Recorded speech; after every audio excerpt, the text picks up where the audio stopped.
ಆತ್ಮೀಯ ಶಿಕ್ಷಕರಿಗೆ ವಿದ್ಯಾಪ್ರವೇಶ ಮತ್ತು ನಲಿಕಲಿ ಸೇತುಬಂಧ ತರಗತಿ ನಿರ್ವಹಣೆಗೆ ಸ್ವಾಗತ.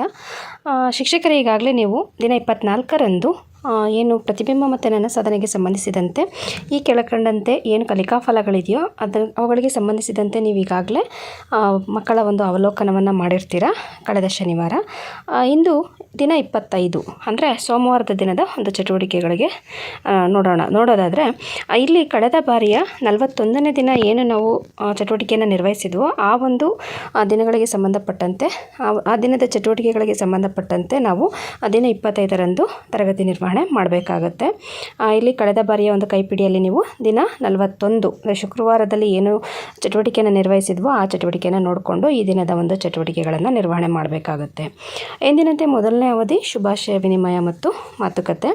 ಇಲ್ಲಿ ಮೊದಲನೇ ಚಟುವಟಿಕೆ ಹಣ್ಣುಗಳ ಅಥವಾ ಚಿತ್ರಗಳನ್ನು ಅಥವಾ ಆಟಿಕೆಗಳನ್ನು ಬಳಸ್ಕೊಂಡು ನಾವು ಮಕ್ಕಳಿಗೆ ಅವುಗಳನ್ನು ಕೊಡಬೇಕು. ಅಲ್ಲಿ ಮಗು ಹಣ್ಣನ್ನು ಮತ್ತು ಗುರುತಿಸಿ ಅದರ ಕಲರನ್ನು ಕೂಡ ಹೇಳಬೇಕು. ಅಂದರೆ ಉದಾಹರಣೆಗೆ ನಾನು ಸೇಬು ಹಣ್ಣು, ನನ್ನ ಬಣ್ಣ ಕೆಂಪು ಅಂತ ಹೇಳಿ ಏನು ಮಾಡಬೇಕು, ಒಂದೊಂದು ಹಣ್ಣನ್ನು ಮಗು ಇಟ್ಕೊಂಡು ಅದರ ಒಂದು ಕಲರ್ ಮತ್ತು ಅದರ ಹೆಸರನ್ನು ಹೇಳ್ತಾ ತರಗತಿಯನ್ನು ಪ್ರವೇಶ ಮಾಡಬೇಕು.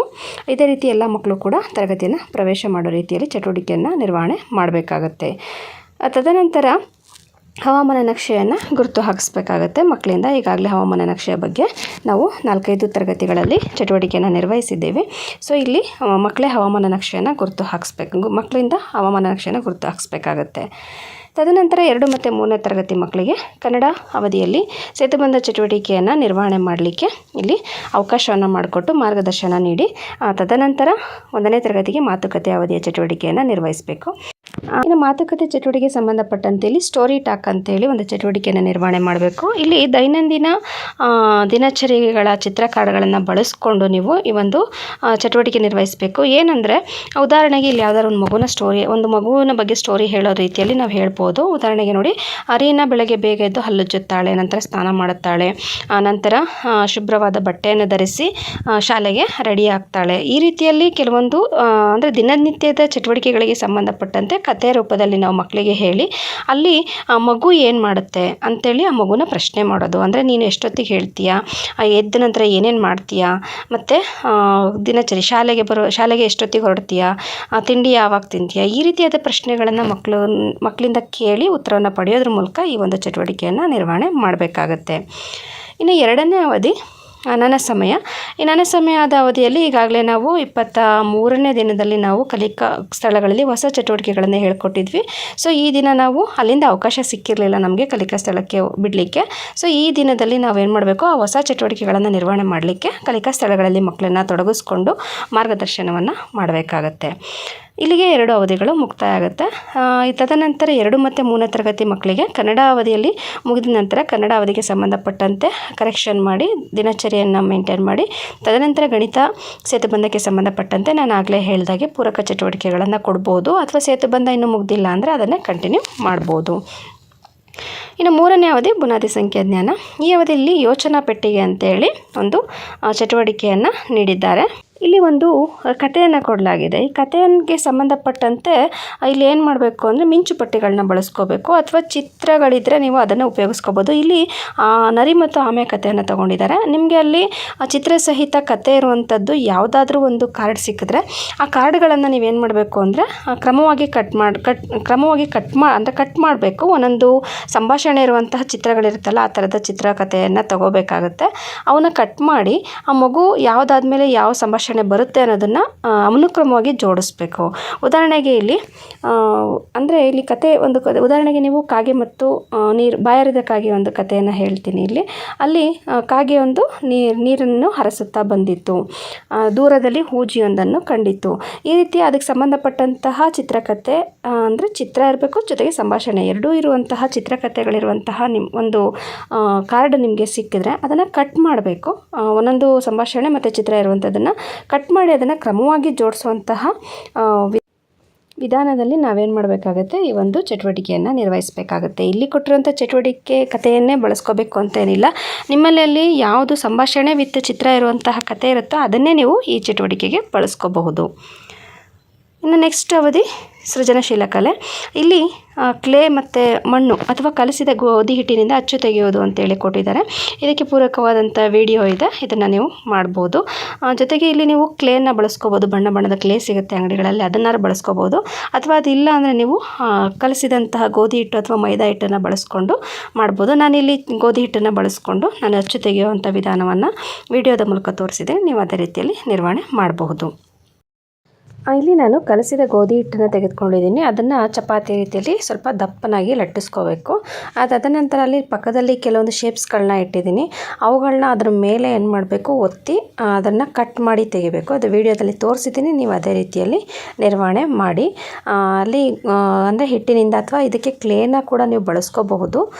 ಕ್ಲೇ ಸಿಗಲಿಲ್ಲ ಅಂದರೆ ನೀವು ಗೋಧಿ ಹಿಟ್ಟು ಅಥವಾ ಮೈದಾ ಹಿಟ್ಟನ್ನು ಈ ರೀತಿ ಏನು ಮಾಡ್ಬೋದು, ಕಲಿಸ್ಕೊಂಡು ಈ ರೀತಿಯಲ್ಲಿ ಒತ್ತು ಚಿತ್ರಗಳನ್ನು ಅಂದರೆ ಅಚ್ಚುಗಳನ್ನ ತೆಗೆಯುವಂಥ ಒಂದು ಚಟುವಟಿಕೆಯನ್ನು ನಿರ್ವಹಣೆ ಮಾಡ್ಬೋದು. ಇದನ್ನು ಮಕ್ಕಳಿಂದ ಕೂಡ ನಿರ್ವಹಣೆ ಮಾಡಲಿಕ್ಕೆ ಹೇಳಿ.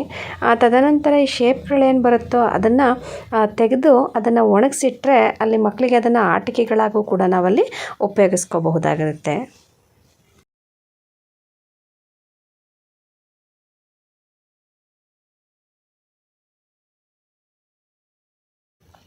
ಇಲ್ಲಿಗೆ ವಿದ್ಯಾಪ್ರವೇಶದ 4 ಅವಧಿಗಳು ಮುಗಿಯುತ್ತೆ. ಹಾಗೆ ನಲಿಕಲೆಗೆ ಸಂಬಂಧಪಟ್ಟಂತೆ 2 ಅವಧಿಗಳು ಕಂಪ್ಲೀಟ್ ಆಗುತ್ತೆ. ಈಗ ಗಣಿತ ವಿಷಯದಲ್ಲಿ ಮಕ್ಕಳು ನಿರ್ವಹಿಸಿರುವಂಥ ಚಟುವಟಿಕೆಗಳನ್ನು ಕರೆಕ್ಷನ್ ಮಾಡಿ ಡೇಟ್ ಹಾಕಿ ಜೊತೆಗೆ ದಿನಚರಿಯನ್ನು ನಿರ್ವಹಣೆ ಮಾಡ್ಕೋಬೇಕು. ಇನ್ನು 5ನೇ ಅವಧಿ ಭಾಷಾಭಿವೃದ್ಧಿ. ಇಲ್ಲಿಗೆ ಹೋಗೋದಕ್ಕಿಂತ ಮುಂಚೆ 2 ಮತ್ತು 3ನೇ ತರಗತಿಗೆ ಈಗಾಗಲೇ ಇಂಗ್ಲೀಷ್ ಬ್ರಿಡ್ಜ್ ಕೋರ್ಸ್ಗೆ ಸಂಬಂಧಪಟ್ಟಂತೆ ಎಷ್ಟನೇ ಒಂದು ಕಾರ್ಡ್ ಸಂಖ್ಯೆ, ಮೆಟ್ಟಿಲು ಸಂಖ್ಯೆಯನ್ನು ನಿರ್ವಹಣೆ ಮಾಡಬೇಕು ಅಂತೇಳಿ ಕೊಟ್ಟು ಅಲ್ಲಿ ಏನು ಚಟುವಟಿಕೆ ಕೊಟ್ಟಿದ್ದಾರೋ ಅದಕ್ಕೆ ಸೂಕ್ತ ಮಾರ್ಗದರ್ಶನವನ್ನು ಕೊಟ್ಟು RW ಚಟುವಟಿಕೆಯನ್ನು ನಿರ್ವಹಿಸೋದಕ್ಕೆ ಸೂಚನೆಯನ್ನು ಕೊಡಬೇಕಾಗುತ್ತೆ 2 ಮತ್ತು 3ನೇ ತರಗತಿ ಮಕ್ಕಳಿಗೆ. ತದನಂತರ 1ನೇ ತರಗತಿ ಮಕ್ಕಳಿಗೆ ಆಲಿಸುವುದು ಮತ್ತು ಮಾತನಾಡುವ ಕ್ಷೇತ್ರಕ್ಕೆ ಸಂಬಂಧಪಟ್ಟಂತೆ ವಸ್ತುವನ್ನು ಊಹಿಸು ಅಂತೇಳಿ ಇಲ್ಲೊಂದು ಚಟುವಟಿಕೆಯನ್ನು ಮಾಡಬೇಕಾಗತ್ತೆ.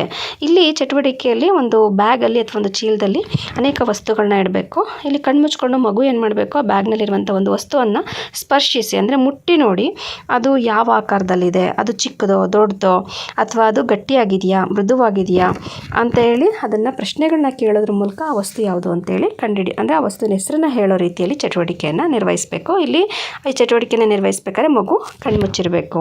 ಈ ರೀತಿಯಾಗಿ ಈ ಚಟುವಟಿಕೆಯನ್ನು ನಡೆಸಬೇಕಾಗತ್ತೆ. ತದನಂತರದ ಅರ್ಥಗ್ರಹಿಕೆಯೊಂದಿಗಿನ ಓದು. ಈ ಕ್ಷೇತ್ರಕ್ಕೆ ಸಂಬಂಧಪಟ್ಟಂತೆ ಇಲ್ಲಿ ಚಿತ್ರ ಸಂಪುಟ ಅಂತೇಳಿ ಕೊಟ್ಟಿದ್ದಾರೆ. ಈಗಾಗಲೇ ನಾವು ಈ ಚಟುವಟಿಕೆಯನ್ನು ನಿರ್ವಹಿಸಿದ್ದೀವಿ. ಪ್ರಾಣಿ ಸಂಗ್ರಹಾಲಯದಲ್ಲಿ ಮಾತ್ರ ನೋಡಬಹುದಾದ ವಸ್ತುಗಳು ಅಂತೇಳಿ ಇಲ್ಲೊಂದು ಚಟುವಟಿಕೆ ಇದೆ. ಈ ಚಟುವಟಿಕೆ ನಿಮಗೆಲ್ರಿಗೂ ಗೊತ್ತೇ ಇದೆ. ಈಗಾಗಲೇ ನಾವು ಪ್ರಾಣಿ ಸಂಗ್ರಹಾಲಯದ ಒಂದು ವಿಡಿಯೋವನ್ನು ತೋರಿಸಿ ಅಲ್ಲಿ ಬರುವಂತಹ ಪ್ರಾಣಿಗಳನ್ನು ಗುರುತಿಸುವಂಥ ಚಟುವಟಿಕೆಯನ್ನು ನಿರ್ವಹಿಸಿದ್ದೀವಿ. ಇಲ್ಲಿ ಬೇಕಾದ್ರೆ ನೀವು ಮಕ್ಕಳಿಗೆ ಬೇಕಾದ್ರೆ ಪ್ರಾಣಿಗಳ ಚಿತ್ರನ ಬಿಡಿಸ್ಲಿಕ್ಕೆ ಬಂದರೆ ಅದನ್ನು ಮಾಡ್ಬೋದು. ಅಥವಾ ಪ್ರಾಣಿಗಳ ಒಂದು ಮಿಂಚುಪಟ್ಟಿಗಳಿರುವಂತಹ ಪ್ರಾಣಿ ಪಕ್ಷಿಗಳ ಮಿಂಚುಪಟ್ಟಿಗಳಿರುವಂತಹ ಅಥವಾ ಮಾಡೆಲ್ಗಳಿದ್ದರೆ ಅವುಗಳನ್ನು ಬಳಸ್ಕೊಂಡು ಆ ಪ್ರಾಣಿ ಹೆಸರೇನು, ಅದು ಯಾವ ಬಣ್ಣದಲ್ಲಿದೆ, ಅದು ಏನು ಆಹಾರ ತಿನ್ನುತ್ತೆ, ಈ ರೀತಿಯಲ್ಲೂ ಕೂಡ ನೀವು ಚಟುವಟಿಕೆಯನ್ನು ನಿರ್ವಹಿಸ್ಬೋದು. ಇದೇ ಸಮಯದಲ್ಲಿ 2 ಮತ್ತು 3ನೇ ತರಗತಿ ಮಕ್ಕಳಿಗೆ LSಗೆ ಸಂಬಂಧಪಟ್ಟಂತೆ ಯಾವ ಒಂದು ಚಟುವಟಿಕೆ ಇದೆಯೋ ಅದನ್ನು ಕೂಡ ನೀವಲ್ಲಿ ಸಾಮೂಹಿಕವಾಗಿ ನಿರ್ವಹಣೆ ಮಾಡಬೇಕಾಗತ್ತೆ. ಅದಾದ ಮೇಲೆ RWಗೆ ಸಂಬಂಧಪಟ್ಟಂತೆ ಕಂಟಿನ್ಯೂ ಮಾಡಬೇಕಾಗತ್ತೆ. ಯಾವ ಒಂದು ಮೆಟ್ಟಿಲಿನ ಸಂಖ್ಯೆ ಇರುತ್ತೋ ಅದನ್ನು ಕಂಟಿನ್ಯೂ ಮಾಡಬೇಕಾಗತ್ತೆ. ನೆಕ್ಸ್ಟ್ ಉದ್ದೇಶಿತ ಬರಹದ ಕ್ಷೇತ್ರದಲ್ಲಿ ಹಂಚಿತ ಬರಹ ಅಂತ ಕೊಟ್ಟಿದ್ದಾರೆ.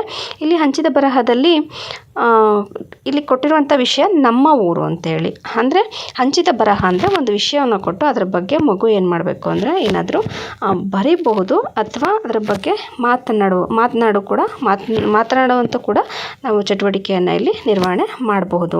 ಇಲ್ಲಿ ತಿಂಗಳಿಗೆ 2 ಅಥವಾ 3 ಬಾರಿ ಆಯೋಜನೆ ಮಾಡಬೇಕು ಅಂತ ಕೊಟ್ಟಿದ್ದಾರೆ. ಇಲ್ಲಿ ಒಂದು ವಿಷಯವನ್ನು ನೀಡಿ ಆ ವಿಷಯಕ್ಕೆ ಸಂಬಂಧಿಸಿದಂತೆ ತಮ್ಮ ಅನುಭವಗಳನ್ನು ಕಥೆಯ ಮೂಲಕ ಅಥವಾ ಬರವಣಿಗೆ ಮೂಲಕ ಮಗು ಏನು ಮಾಡಬೇಕು, ಹಂಚ್ಕೊಳ್ಬೇಕು. ಇದನ್ನು ಹಂಚಿತ ಬರಹ ಅಂತ ಹಂಚಿತ ಬರಹ ಚಟುವಟಿಕೆ ಅಂತ ಹೇಳ್ತಾರೆ. ಇಲ್ಲಿ ನಮ್ಮ ಊರು ಎಂಬ ವಿಷಯಕ್ಕೆ ಸಂಬಂಧಪಟ್ಟಂತೆ ಮಗು ತನಗಿಷ್ಟವಾದಂಥ ಅದನ್ನು ತಮ್ಮ ಊರಿನ ಬಗ್ಗೆ ತನ್ನ ಇಷ್ಟವಾದಂತಹ ಪದಗಳಲ್ಲಿ ಅಥವಾ ವಾಕ್ಯಗಳಲ್ಲಿ ಆ ಮಗು ಕಥೆಯನ್ನು ಹೇಳ್ಬೋದು. ಅದಕ್ಕೆ ಸಂಬಂಧಪಟ್ಟಂತೆ ನೀವು ಬೇಕಾದ್ರೆ ನಮ್ಮ ಊರು ಅಂತ ಇದೆಯಾ ಅಲ್ಲಿ ಆ ಊರಿನಲ್ಲಿ ಏನೇನು ಬರುತ್ತೆ ಅಂದರೆ ಮನೆ ಸುತ್ತಮುತ್ತ ರಸ್ತೆ, ರೋಡು, ಚರಂಡಿ ಇರ್ಬೋದು ಅಥವಾ ಗಿಡ ಮರಗಳಿರ್ಬೋದು, ಇವನ್ನೆಲ್ಲ ಸೇರಿಸಿ ಚಿತ್ರ ಬಿಡಿಸೋದಕ್ಕೂ ಕೂಡ ನೀವು ಇಲ್ಲಿ ಅವಕಾಶ ಮಾಡಿಕೊಡ್ಬೋದು. ಇಲ್ಲ ಮಗು ಹೇಳುವಂತಹ ಅಥವಾ ವಾಕ್ಯ ರೂಪದಲ್ಲಿ ಹೇಳಿದ್ರೆ ಮಕ್ಕಳು ಹೇಳಿದಂಥ ವಾಕ್ಯಗಳನ್ನು ನಾವು ಕಪ್ಪು ಹಲಗೆಯಲ್ಲಿ ಬರೆಯೋದ್ರ ಮೂಲಕ ನಾವೇನು ಮಾಡಬೇಕು, ಈ ಒಂದು ಉದ್ದೇಶಿತ ಬರಹದ ಒಂದು ಚಟುವಟಿಕೆಯನ್ನು ನಿರ್ವಹಣೆ ಮಾಡಬೇಕಾಗತ್ತೆ. ಯಾಕೆ ಯಾಕೆಂದರೆ 1ನೇ ತರಗತಿ ಬಂದಿರೋ ಮಕ್ಕಳು ಅಂಚಿತ ಬರಹ ಅಂದರೆ ಬರವಣಿಗೆಯಲ್ಲಿ ಅಷ್ಟು ಇದಿರಲ್ಲ, ಯಾಕೆಂದರೆ ವಾಕ್ಯ ರೂಪದಲ್ಲಿ ಬರವಣಿಗೆ ಬರೋದಿಲ್ಲ. ಹಾಗಾಗಿ ನಾವೇ ಕಪ್ಪು ಹಲಗೆಯಲ್ಲಿ ಆ ಮಗು ಹೇಳಿದಂತಹ ವಾಕ್ಯಗಳನ್ನು ನಕಲು ಬರೆಯುವಂಥ ಒಂದು ಚಟುವಟಿಕೆ ಕೂಡ ಮಾಡ್ಬೋದು. ಅಥವಾ ಊರಿನ ಚಿತ್ರವನ್ನು ಬಿಡಿಸೋದಕ್ಕೂ ಕೂಡ ಅಲ್ಲಿ ಮಕ್ಕಳಿಗೆ ನಿರ್ವಹಣೆ ಮಾಡಿಸ್ಬೋದು. ಇದರ ಜೊತೆಗೆ ಕನ್ನಡ ಅಭ್ಯಾಸ ಪುಸ್ತಕದಲ್ಲಿನ 11ನೇ ಪುಟದಲ್ಲಿರುವಂತಹ EC11 ಈ ಚಟುವಟಿಕೆ ಹಾಳೆಯನ್ನು ಕೂಡ ಪ್ರತಿ ಮಕ್ಕಳಿಂದ ನಿರ್ವಹಣೆ ಮಾಡಬೇಕಾಗುತ್ತದೆ. ತದನಂತರ 6ನೇ ಅವಧಿ ಹೊರಾಂಗಣ ಆಟಗಳು. ಇಲ್ಲಿ ಜಿಗಿಯುವುದು, ಕುಪ್ಪಳಿಸುವುದು, ತಿರುಗುವುದು, ಇದನ್ನು ಹಿಂದಿನ ದಿನ ಕೂಡ ನಾವು ಮಾಡಿಸಿದ್ವಿ 23ನೇ ದಿನದಲ್ಲಿ. ಅದೇ ಒಂದು ಚಟುವಟಿಕೆಯನ್ನು ಮತ್ತೊಮ್ಮೆ ಇಲ್ಲಿ ಪುನರಾವರ್ತನೆ ಮಾಡಬೇಕಾಗತ್ತೆ. ಇಲ್ಲಿ ಮಕ್ಕಳಿಗೆ ಚಟುವಟಿಕೆಯನ್ನು ಮಾಡೋದಕ್ಕೆ ನಿರ್ದೇಶನ ಕೊಟ್ಟು ನಾವೇನು ಮಾಡಬೇಕಾಗತ್ತೆ, 20 ನಿಮಿಷದ ಅವಧಿ ಆದಮೇಲೆ 2 ಮತ್ತು 3ನೇ ತರಗತಿ ಮಕ್ಕಳಿಗೆ ಪರಿಸರ ಅಧ್ಯಯನಕ್ಕೆ ಅಧ್ಯಯನದ ಅವಧಿಯಲ್ಲಿ ಸೇತುಬಂಧ ಚಟುವಟಿಕೆಯಲ್ಲಿ ಯಾವ ಒಂದು ಚಟುವಟಿಕೆ ನೀಡಿರ್ತಾರೋ ಅದರ ಬಗ್ಗೆ ಮಾರ್ಗದರ್ಶನ ನೀಡಿ ಅಲ್ಲಿ ಮಕ್ಕಳು ನಿರ್ವಹಿಸೋ ರೀತಿಯಲ್ಲಿ ನಾವೇನು ಮಾಡಬೇಕಾಗತ್ತೆ, ತರಗತಿಯನ್ನು ನಿರ್ವಹಣೆ ಮಾಡಬೇಕಾಗತ್ತೆ. ತದನಂತರ ಹೊರಾಂಗಣ ಆಟದ ಅವಧಿಯಲ್ಲಿ ಮತ್ತೆ ನಾವು ಪಾಲ್ಗೊಳ್ಬೇಕಾಗತ್ತೆ. ಆ ಒಂದು ಚಟುವಟಿಕೆಯನ್ನು ನಿರ್ವಹಿಸಿದ ನಂತರ 7ನೇ ಅವಧಿ ಕಥಾ ಸಮಯ. ಕಥಾ ಸಮಯದಲ್ಲಿ ನೀಲಿ ಬಣ್ಣದ ನರಿ ಎಂಬಂತಹ ಕಥೆಯನ್ನು ನಾವು ಈಗಾಗಲೇ 2 ದಿನದಲ್ಲಿ ಹೇಳ್ಕೊಟ್ಟಿದ್ದೀವಿ. ಹಿಂದಿನ ಒಂದು 23ನೇ ದಿನದಲ್ಲಿ ಮುಖವಾಡ ಬಳಸಿ ಹೇಳ್ಕೊಟ್ಟಿದ್ದೀವಿ. ಈ ದಿನದಲ್ಲಿ ಸಂಭಾಷಣೆಯ ಹಾಳೆಗಳನ್ನು ಬಳಸ್ಕೊಂಡು ಆ ಸಂಭಾಷಣೆಗಳನ್ನು ಯಾವುದಾದ್ಮೇಲೆ ಯಾವ್ದು ಬರುತ್ತೆ ಅದನ್ನು ಜೋಡಿಸುವಂತಹ ಒಂದು ಚಟುವಟಿಕೆಯನ್ನು ಮಾಡಬೇಕಾಗತ್ತೆ. ಇಲ್ಲಿ ಸಂಭಾಷಣೆಯ ಹಾಳೆಗಳನ್ನು ನಾವೇ ರೆಡಿ ಮಾಡ್ಕೋಬೇಕಾಗತ್ತೆ. ಕಥೆಯನ್ನು ನೀವು ನೋಡಿಕೊಂಡು ಸಂಭಾಷಣೆಗಳನ್ನು ನೀವೇ ಬರ್ಕೊಂಡು ಮಿಂಚುಪಟ್ಟಿಯನ್ನು ರೆಡಿ ಮಾಡಿಕೊಂಡು ಅವನ್ನು ಜೋಡಿಸುವಂಥ ಒಂದು ಅನುಕ್ರಮವಾಗಿ ಜೋಡಿಸುವಂಥ ಚಟುವಟಿಕೆಯನ್ನು ಇಲ್ಲಿ ನಿರ್ವಹಣೆ ಮಾಡಬೇಕಾಗತ್ತೆ. ಇದಾದ ನಂತರ ಕೊನೆಯ ಅವಧಿ ಮತ್ತೆ ಸಿಗೋಣ. ಈ ದಿನ ನಿರ್ವಹಿಸಿದಂಥ ಎಲ್ಲ ಚಟುವಟಿಕೆಗಳನ್ನು ಮತ್ತೊಮ್ಮೆ ಪುನರಾವರ್ತನೆ ಮಾಡಿಕೊಡ್ಬೇಕು. ಜೊತೆಗೆ ಯಾವುದಾದ್ರೂ ಒಂದು ಚಟುವಟಿಕೆಯನ್ನು ಮನೆಯಲ್ಲಿ ನಿರ್ವಹಣೆ ಮಾಡ್ಕೊಂಡು ಬರಲಿಕ್ಕೆ ಹೇಳಿ. ನಾನು ನೆಕ್ಸ್ಟ್ ದಿನದ ಒಂದು ಚಟುವಟಿಕೆಗಳಿಗೆ ಪೂರ್ವಸಿದ್ಧತೆಯನ್ನು ಮಾಡ್ಕೊಳ್ಳೋದ್ರ ಜೊತೆಗೆ 2 ಮತ್ತು 3ನೇ ತರಗತಿಯ ಮಕ್ಕಳು ನಿರ್ವಹಿಸಿದಂತಹ ಸೇತುಬಂಧ ಚಟುವಟಿಕೆಗಳನ್ನು ಕರೆಕ್ಷನ್ ಮಾಡಿ ಆ ದಿನದ ದಿನಚರಿಯನ್ನು ನಿರ್ವಹಣೆ ಮಾಡಿ ಈ ತರಗತಿಯನ್ನು ಮುಗಿಸ್ಬೇಕಾಗತ್ತೆ. ಧನ್ಯವಾದಗಳು.